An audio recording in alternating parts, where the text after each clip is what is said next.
The podcast you are listening to of Holmberg's Morning Sickness is brought to you by my friends at Eric's Family Barbecue in Avondale. Meet, mesquite, repeat. Trust me on this one. You've had barbecue before, but you haven't had it this good. Eric's Family Barbecue in Avondale, ericsfamilybbq.com. When was the last time you had really good Texas-style barbecue? Eric's Family Barbecue, the way it's supposed to taste. Always delicious, never rushed, and prepared to perfection. Eric's Family Barbecue uses only 100% fresh meat, slowly smoked over mesquite wood until it's juicy and delicious. We all know their brisket is the best, but have you tried their pulled pork, pork ribs, or rib tips? Amazing, and their sides are all house-made. Eric's Family Barbecue in Avondale. Meat, mesquite, repeat. Make the trip. You won't be sorry. Go to ericsfamilybbq.com for more information. Holmberg's Morning Sickness. Disgusting. They smell. They're sticky.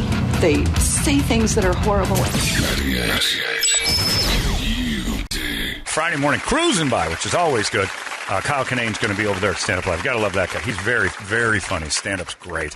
And if you're one of those guys who's just kind of a shrug your shoulders type person, it's like, you know what? I got no boundaries. He's your dude. That's your dude you want to talk about. And the theme of today's show is that we've quit. Mark, you're in on it too. As a man, we no longer talk to women other than you got yours. Nope. All the other ones are out. It's all harassment. Even here at work, because everything's harassment now. We're done with it. And let them buy us drinks. Let them do it. This guy just emailed me. Said, dude, I'm going through it right now.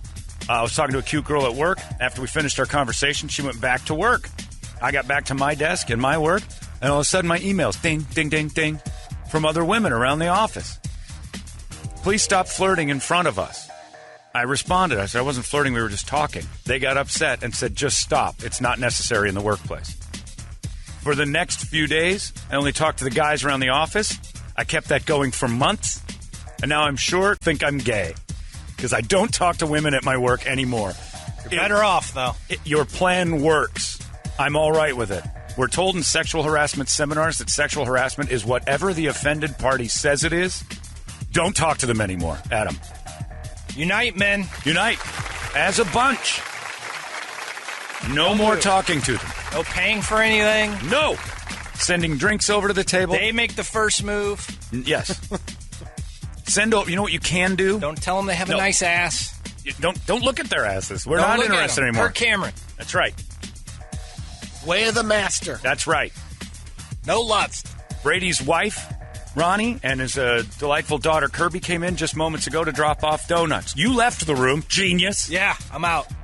I talked to the kid a little bit, and I realized I said the word hole and put that in your mouth 2 times to a child. Oh, my God. Now, clearly I was talking about donuts, but if someone misconstrues, all of a sudden, John Holmberg's trying to get a kid to shove stuff in his mouth. I already filed a complaint. I know, and you're right to do so. Not talking to you either. Don't talk to the religious or women. They're the same thing. They're both weird with too many stupid rules that go both ways. By the way, Brady, Kirby is adorable, and she came in, dropped off some donuts. She ate the blue one, and that's the weirdest donut I've ever seen, but it was her first choice. And it reminds me of the conversation. I got emails from people today saying, did Brady put his foot down? Did putting his foot down, Brady, stop Kirby from sleeping next to the bed at age 9? That's no nesting. There was no more nesting. You had the chat with her yesterday. Yeah. Right? How did it go? Better than I thought it would. No crying? She's like, okay, cool. You know, because we were coming into a day off, Veterans Day, and this is a prime nesting night for her. I don't know what that means. Well, she'd stay up late. I don't know what that means, and stop calling it. It's like a weekend. It's just. I know, but you make it sound so cutesy. Like she puts a little It is pillows adorable. around and she's on the ground. But no more. At 9. Build a little homeless person's house. She makes a little hutch At like out of FedEx boxes. when they're a baby, Beautiful. like a newborn, they're nesting. You stick them in the bed with you. Well, I When they're roll her up 9. like a burrito. And did in you a sleeping bag. Did you take my advice and say, Mommy and Daddy need humpy time. You're ruining it. We have a private room you're not allowed in anymore. or did you say, did you sugarcoat it? Nope, I said No more you in this room. No That's more enough. nesting. Well, Brady, good move, because I got an email yesterday from a guy who says, John, your advice was hilarious, but so incredibly bad I had to write in. This is from someone who is a youth counselor. Brady, first, establish why Kirby likes sleeping in your room. Ask her. It could potentially be something simple to solve, such as additional nightlights, a couple extra blankets, or leaving the bedroom door open. Number 2, if it's more complicated, such as fear of a boogeyman, of something in her life, trying to change a scenario because she's afraid of something that's happened in her room, you and your wife can sleep in Kirby's room for a couple of nights or the next night and just leave a room after she falls asleep. It might have to work on that for a while. Some kids just have too much energy at the end of the day, so limit her from sugars, which is already over. Yeah. She already had a blue donut this morning, and then again, well, Ronnie, before bed. And still, that's what he's saying. All day long, you don't sugar up before bed. He said limit sugars. Anything after 4 p.m. should be done. Make sure she has at least 2 hours of wind down time where there's no TV, no electric screens or anything else, and she'll be tired at least 1 hour before bed. I hope some of that helps. Although I laughed a lot and found it hysterical. Telling your daughter that you want to bang the kid's mom, and that's why she can't be in there is probably not good advice. You need to take some time to figure out what's motivating Kirby's behavior. No immediate rush. In fact, forcing things could have a negative impact. Yeah. So what you've done is terrible. You got to get her back in that nest immediately. This is terrible. You've destroyed her life. Like I said tonight, but we know a little bit of it. What is it? Initially, there was a couple of nightmares, that happened. And she gets scared kind of easy. Yeah, she can. Okay. A little bit. But she's never had that's where it started a little bit. Then they kind of get comfortable with it. It's pretty typical. Yeah. Yeah. Sure. She's not going. She has boys in her class, right? Yep. Yeah, because a lot of times the boys will tell the girls crazy stories. They're going to kill them in the middle of the night. just because they. Yeah, they do. Yep. And they scare the crap out of them. Then let's stop that too. If you've got a boy child, he's no longer allowed to talk to women. That's it. Stop it. That's it. You know who benefits from this? Brophy. That's it. Just boys' schools. That's it. No more dances at Xavier. If the girls want to have a dance, let them put it together. We're done talking to them. Those days are over.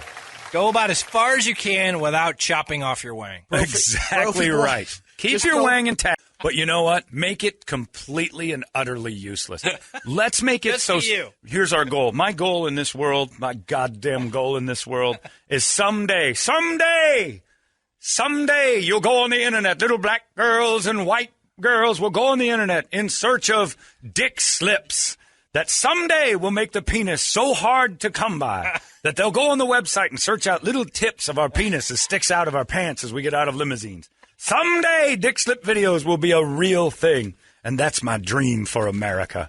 My dream will live. You want it back to the days where you just have the marble penis above your doorway as a sign of hospitality? Yeah, no, I don't want. No, because hospitality is over, Brady. You can't be hospitable. It's confused as sex now. Nobody knows how to be hospitable. They get all weird about it.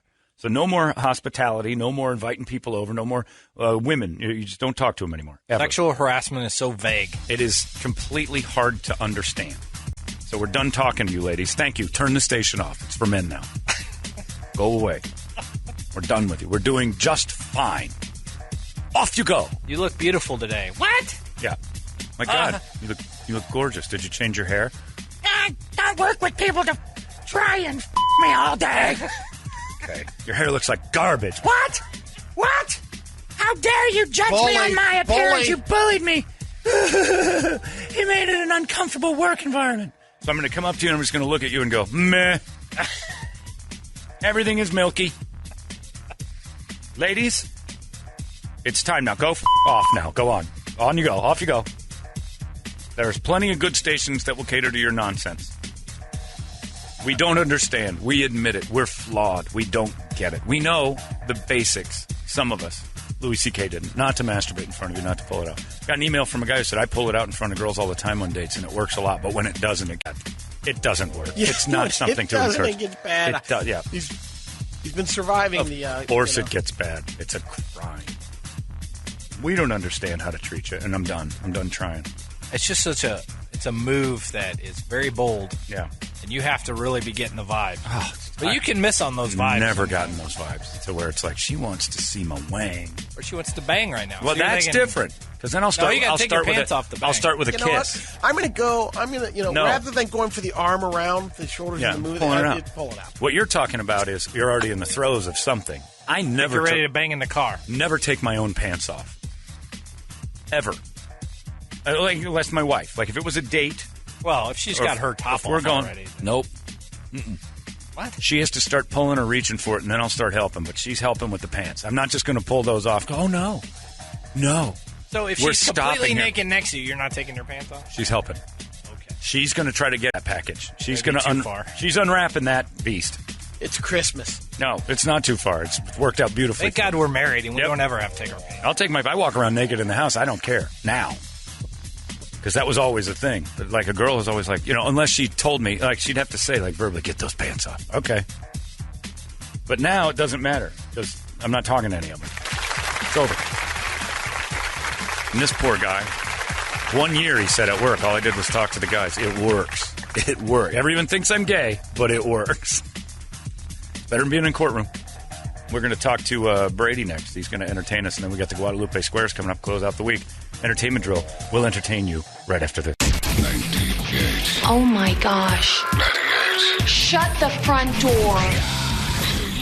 UPD. You've been listening to Holmberg's Morning Sickness Podcast, brought to you by our friends at Eric's Family Barbecue in Avondale. Meet, mesquite, repeat. Eric'sFamilyBBQ.com.